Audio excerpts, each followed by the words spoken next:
पासों को एक साथ उछालने पर हमें देखना है घटना कितनी होती है। क्वेश्चन है हमारा कि यदि दो पासों को एक साथ उछालते हैं तो हमें उनके समुच्चय रूप लिखने हैं और कंडीशन है भिन्न भिन्न। प्राप्त योग सम संख्या हो, प्राप्त योग 3 का अपवर्त्य हो, प्राप्त योग 4 से कम हो और प्राप्त योग 10 से अधिक हो। तो सबसे पहला काम है हमारा समुच्चय बनाने हैं, लेकिन हमें ये भी देखना है कुल घटना कितनी है ns, ये भी हमको आनी चाहिए। तो ns का मतलब है कि पासे के अंक कितने होते हैं हमारे 6, तो जितनी बार उछाला जाएगा इतनी ही घात उसकी कर देंगे, तो टोटल घटनाएं हो जाएगी आपकी 36।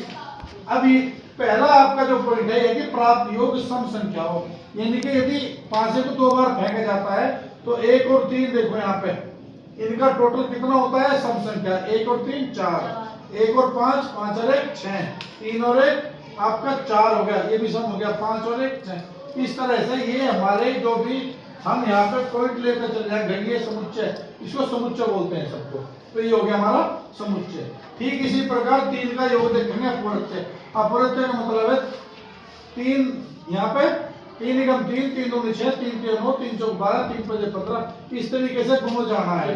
जैसे कि हमारा यहाँ पे दिखा रहा हूं मैं आपको, देखो आगे गुणज हमारा 1 और 2, तो इसका टोटल करके देखो 2 1 3 हो गया, तो 3 का 3 एकम 3 के गुणज हो गया। तो यदि पहले पर आपका 1 और 2 आ गया तो दूसरे पर 2 और 1 आ सकता है, फिर 2 और 4 टोटल करके देखो 6 हो गया, देखो 6 आ गया आपका गुणज। इसी तरीके से 4 और 2 3 और 3 6 हो गया, टोटल करके देखो, तो हम इसको प्राप्त कर सकते हैं। इसको ये समुच्चय आ गया हमारे, इसको हम अपवर्त्य, इनको एन भी कहते हैं।